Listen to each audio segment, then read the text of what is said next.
Detective Zoe Washington's body lay sprawled across the concrete floor, her dark skin ashen in death, short-cropped hair matted with crimson. The single bullet hole in her chest told a simple story, but the truth behind it was anything but. Detective Liam Parker holstered his weapon, his long blonde hair partially obscuring his face as he looked down at his partner of 5 years. His hand trembled slightly, the only outward sign of emotion he allowed himself. "It had to be done," he whispered, more to himself than to his dead partner. "You left me no choice, Zoe." He pulled out his phone, dialed a number he'd memorized but never saved. "It's done," he said flatly when the call connected. "Washington won't be a problem anymore." A garbled voice responded on the other end. "No," Liam continued. "I made it look clean. Followed her here on a supposed tip. Self-defense when she pulled her weapon. I've got powder burns on my sleeve to sell it." He paused, listening. "The flash drive is secure. She hadn't made copies yet." Another pause. "Yes, I understand the consequences if this goes wrong." He ended the call, took one final look at Zoe's body, her eyes still open in that final moment of realization and betrayal, and turned away. He pulled out his service weapon again, fired 2 shots into the ceiling to match his story, and then triggered the emergency signal on his radio. "Officer down! Officer down!" he shouted, forcing panic into his voice. "Warehouse 37 on Lakefront Drive. Detective Washington is down. Send backup and a bus." He added a ragged breath for effect. "Suspect fled north on foot, armed and dangerous." As sirens began to wail in the distance, Liam knelt beside Zoe's body, careful to avoid the spreading pool of blood. He gently closed her eyes with his gloved fingers. "I wish you'd just left it alone," he murmured. "You always were too damn good at your job." 6 months earlier, "Parker, Washington, my office now." Captain Richard Mercer's booming voice cut through the bustling homicide division like a thunderclap. Detective Zoe Washington and Liam Parker exchanged glances across their facing desks. "What did you do this time?" Zoe asked, arching an eyebrow. Liam ran a hand through his shoulder-length blonde hair, a habit when he was thinking. "Me? I've been an angel, unlike someone who nearly got into a fistfight with the DA last week." "That was a passionate discussion about justice," Zoe replied with a half-smile, rising from her chair. At 36, she moved with the efficient grace of someone who'd spent over a decade on the force, starting as a beat cop in the city's toughest district, before working her way up to homicide detective. Liam followed her toward the captain's office. 3 years her junior, he'd transferred to homicide from Vice 5 years ago, partnering with Zoe almost immediately. Their partnership had been rocky at first, her by-the-book thoroughness clashing with his unorthodox methods, but they'd developed a rhythm and mutual respect that had made them the department's most effective team. Captain Mercer gestured to the chairs in front of his desk as they entered. A 20-year veteran with salt-and-pepper hair and perpetually tired eyes, Mercer had seen it all and carried the weight of those experiences in the lines on his face. "Close the door," he instructed. Once Liam had done so, Mercer leaned forward, lowering his voice. "The Kingston case just landed on my desk." Zoe straightened in her chair. Victor Kingston was one of the city's most notorious drug traffickers, linked to at least a dozen murders but never successfully prosecuted. For years, the department had been building a case against him, only to have witnesses disappear or evidence get compromised. "Feds dropping it on us?" Liam asked. Mercer nodded. "Dee's task force hit a wall. They think there's a leak somewhere, so they're compartmentalizing. From now on, Kingston is your only case. You report directly to me, no one else. Everything stays between the 3 of us." Zoe frowned. "If they suspect a leak, why hand it off to local law enforcement?" "Because Kingston won't see it coming," Mercer replied. "The feds have been all over him for years. He's watching them. He's not watching you." "Yet," Liam added. "They're giving us everything they've got," Mercer continued, nodding toward a sealed box on the floor beside his desk. "Names, places, financial records. You take this home tonight, review it. Then we secure it in the off-site lockup tomorrow." Zoe and Liam exchanged glances. The off-site lockup was a secure facility separate from the main precinct, used only for the most sensitive cases. If they were using it, This was serious. "One more thing," Mercer said, his expression darkening. "The feds think the leak might be on our side." "Inside the department?" Zoe asked, her voice tight. Mercer nodded. "Trust no one, not even me, if it comes to it." That night, Zoe's apartment became command central. Chinese takeout containers littered her coffee table as she and Liam worked through the files, spreading photos and documents across every available surface. "Kingston's operation is bigger than I thought," Zoe said, pinning another photo to the makeshift evidence board she'd set up on her living room wall. "Drugs, weapons, human trafficking, money laundering, and tentacles everywhere," Liam added, scanning a financial report. "Political donations, real estate investments, shell companies. He's practically a legitimate businessman at this point." Zoe stepped back, surveying their work. Victor Kingston's photo dominated the center of the board, a handsome man in his 50s with cold eyes and an easy smile that never reached them. Surrounding him were his lieutenants, associates, properties, and known operations. "There's something we're missing," she said, frowning. "The feds have been watching him for years. Why can't they make anything stick?" Liam looked up from the financial documents. "Besides the suspected leak, Kingston's careful. Never touches the product himself. Uses cutouts for everything. Keeps his hands clean." "Nobody's that perfect," Zoe muttered, returning to the box of files. "There has to be a weak point." They worked past midnight, methodically building their understanding of Kingston's empire. Around 2 a.m., Liam stretched and yawned. "We should get some sleep," he suggested. "Fresh eyes tomorrow." Zoe nodded reluctantly. "You can take the couch if you want. No point driving home at this hour." Liam hesitated, then nodded. "Thanks, I'll just make a quick call first." He stepped onto Zoe's small balcony, closing the door behind him. The night air was cool against his face as he pulled out his phone and dialed. "It's me," he said quietly when the call connected. "We've got the Kingston case." He listened for a moment. "No, just me and Washington. Everything's going through the off-site lockup." Another pause. "I understand. I'll keep you posted." When he returned inside, Zoe was setting up the couch with a pillow and blanket. "Everything okay?" she asked. "Yeah," Liam said, pocketing his phone. "Just checking in with my sister. She worries if I'm out too late."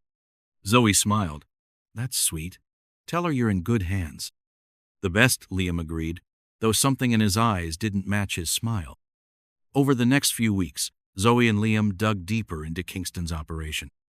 They conducted surveillance, interviewed low-level dealers who'd been arrested, and traced money through a labyrinth of offshore accounts and shell companies. Slowly, a pattern began to emerge.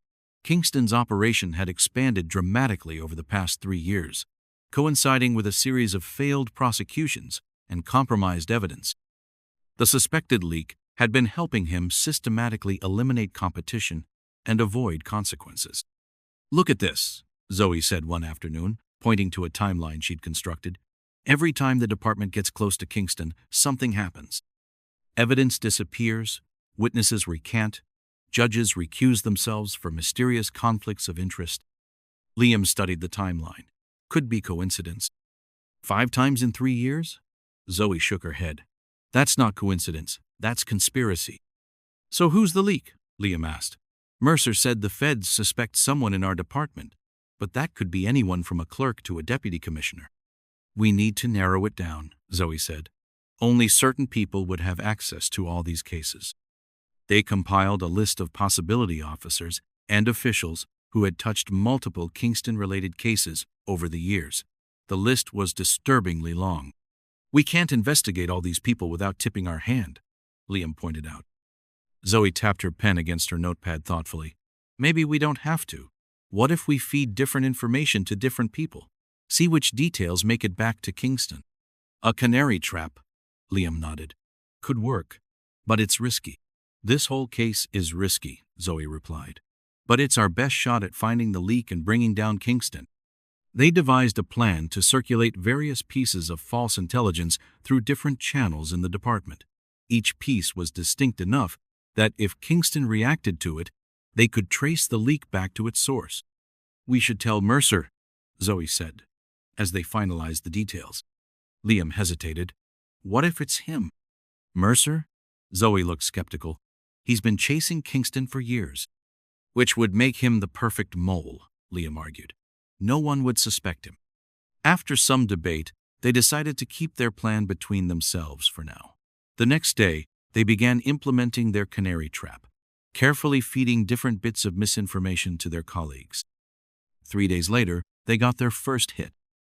Kingston's men were observed increasing security at a warehouse that Zoe and Liam had falsely identified as a potential raid target in information shared only with the narcotics division. Narcotics, Zoe said, reviewing the surveillance photos. That narrows it down to about 20 people. Better than 200, Liam replied. We need more data points. They continued the process, gradually eliminating possibilities, as Kingston reacted to some pieces of information but not others. After 2 weeks, their list of suspects had narrowed significantly. It's someone in administration, Zoe concluded, studying their evidence board. Someone with access to case files but not directly involved in operations. That still leaves a half-dozen possibilities, Liam said. Zoe nodded. Time to get more direct. The breakthrough came unexpectedly. While reviewing personnel files of their remaining suspects, Zoe discovered something odd. Administrative assistant Thomas Wells had been present in the department during every compromised Kingston case, despite transfers and rotation schedules that should have moved him elsewhere. Someone's been protecting Wells, Zoe told Liam, keeping him in position to access sensitive information. Wells doesn't have the authority to compromise cases on his own, Liam pointed out. No, but he could be the eyes and ears for someone who does, Zoe replied. We need to watch him. They took turns conducting surveillance on Wells, following him after work, monitoring his communications as much as legally possible. For days, nothing seemed unusual until Liam observed Wells meeting with a man at a diner on the edge of town. That's Michael Reed, Liam told Zoe later, showing her the surveillance photos he'd taken. Kingston's lawyer. Zoe's eyes widened. We've got him. Wells is the conduit. But who's he working for inside the department? Liam asked. Wells is just a messenger. Let's find out, Zoe said. I've got a plan. The plan was simple but dangerous. They would feed Wells false information about a major break in the Kingston case, a non-existent witness willing to testify about Kingston's direct involvement in a murder. Then they would monitor Wells and see who he contacted inside the department before reaching out to Kingston's people. If this works, we identify the leak and potentially set up Kingston for obstruction, Zoe explained. Liam looked troubled. It's dangerous, Zoe. If Kingston thinks there's a witness, he'll try to eliminate them. There is no witness, Zoe reminded him, and we'll be watching every move. This could break the whole case open. Reluctantly, Liam agreed. The next day, they arranged for Wells to accidentally overhear a conversation about their fictional witness. What happened next shook Zoe to her core. Within hours of the information being planted, Wells made a call from a burner phone not to anyone in the department, but directly to a number they later traced to one of Kingston's lieutenants. Wells isn't the messenger, Zoe realized, reviewing the surveillance logs. He's the leak, but he must have a partner in the department, someone protecting him. Let me review the personnel files again, Liam offered. Maybe there's something we missed. While Liam dug back into the files, Zoe continued monitoring Wells. 2 days after they planted the false witness information, Wells took sick leave and disappeared. He's running, Zoe told Liam when she couldn't locate Wells at his apartment or usual haunts. We need to find him before Kingston's people do. Liam looked up from his computer, his expression unreadable. I might have something. Wells's personnel file shows his sister married a cop 15 years ago. Guess who? Who? Lieutenant Gregory Sanders in narcotics. One of our original suspects. Zoe grabbed her jacket. Let's bring Sanders in for questioning. Wait, Liam said, holding up a hand. We need to be smart about this. If Sanders is involved, he could tip off Kingston. Let's get more evidence first. Wells is in the wind, Liam. We don't have time. After a heated debate, they compromised. Zoe would continue looking for Wells while Liam gathered more evidence linking Sanders to the leak. That night, Zoe received an anonymous text with an address: a warehouse on the industrial outskirts of the city. Wells is here. Come alone or he runs. She knew it could be a trap, but it was also their best lead. She texted Liam with the address and a simple message. Following lead on Wells. Backup appreciated. When Liam received the text, he stared at it for a long moment before making a call. She found Wells, he said when the call connected. Warehouse 37 on Lakefront Drive. She's heading there now. He listened for a moment. No, she's alone. I'll handle it. Another pause. I know what's at stake. It ends tonight. Zoe approached the warehouse cautiously, her service weapon drawn. The building was dark except for a single light visible through a dirty window. She entered through a side door, moving silently across the concrete floor. Wells? She called out. Thomas Wells? I just want to talk. A noise from the back of the warehouse drew her attention. She moved toward it, scanning the shadows. Come out, Wells. Whatever you're involved in, we can work something out. He's not here, Zoe. The familiar voice froze her in place. She turned slowly to find Liam standing behind her, his service weapon pointed at her chest. Liam, what are you doing? What I have to do, he replied, his voice strangely calm. You should have left it alone. Understanding dawned on her face. It's you. You're the leak. It's more complicated than that. Is it? Zoe kept her own weapon pointed at the floor, unwilling to aim at her partner despite the threat. You've been working for Kingston all along. Not for him, Liam corrected. With him, there's a difference. Tell that to the families of the people he's killed. Zoe shot back. How long, Liam? How long have you been betraying everything that badge stands for? Since before I had the badge, he admitted. Kingston put me through the academy, positioned me where he needed me. It was business, Zoe, never personal. And Wells? A convenient scapegoat, low level enough to be believable, connected enough to explain his access. Sanders is his brother-in-law, but Sanders is clean. Wells was acting alone. With my guidance. Zoe shook her head, disgust and disappointment warring on her face. All these years working together, was any of it real? Something flickered in Liam's eyes, regret perhaps. Parts of it. I respect you, Zoe. You're a good cop, the best I've ever known. That's why I tried to steer you away from this. And now you know too much. Liam's grip on his weapon tightened. Kingston wants you eliminated. He thinks you've become too dangerous. And what do you think? Zoe asked quietly. I think, Liam hesitated, I think you shouldn't have come here alone. I'm not alone, Zoe replied. I called for backup before entering. Department protocol, remember? You taught me that. Uncertainty crossed Liam's face. You're bluffing. Am I? You've got about 2 minutes before this place is surrounded. Put the gun down, Liam. It's over. For a moment, Liam seemed to waver.